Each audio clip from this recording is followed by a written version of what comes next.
দুর্নীতির বিধ্বংসী আগুনে যখন রাজ্যের শিক্ষা ব্যবস্থার মুখ পুড়ছে, ঠিক তখনই এক পশলা আবেগ মেশানো বৃষ্টি নামালো বাঁকুড়ার গেলিয়া দেশবন্ধু প্রাথমিক বিদ্যালয়। দুর্নীতির সিঁড়িতে চড়া শিক্ষকদের নিয়ে গোটা রাজ্যে ছি ছিকার। তার মধ্যেই এক শিক্ষক মায়ের বাঁধনে জড়িয়েছেন। সেই বাঁধন ছিঁড়ে প্রিয় স্যারকে অন্যত্র বদলি হয়ে চলে যেতে দিতে নারাজ অভিভাবকরা। ভারপ্রাপ্ত প্রধান শিক্ষককে আটকাতে স্কুলেই বিক্ষোভ। কিন্তু স্বদেশবাবুর মতো মাস্টারমশাই যিনি এখন আছেন ভারপ্রাপ্ত প্রধান শিক্ষক হিসেবে, ওনাকে আমরা ছাড়ছি না একটাই কারণ, উনি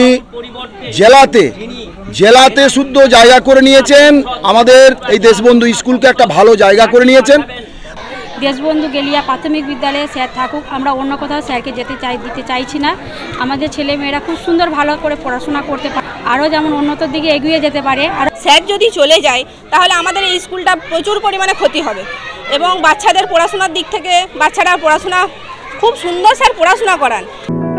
বছর 23 আগে সহশিক্ষক হিসেবে গেলিয়া দেশবন্ধু প্রাথমিক বিদ্যালয়ে যোগ দিয়েছিলেন স্বদেশ পাল।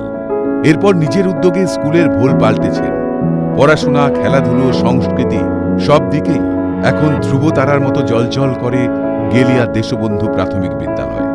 এত উন্নতি যার দৌলতে সেই স্যার প্রমোশন নিয়ে চলে যাচ্ছেন অন্য স্কুলে। নিয়মের বেড়াজালে জড়িয়ে শিক্ষক নিজেও নিরুপায়।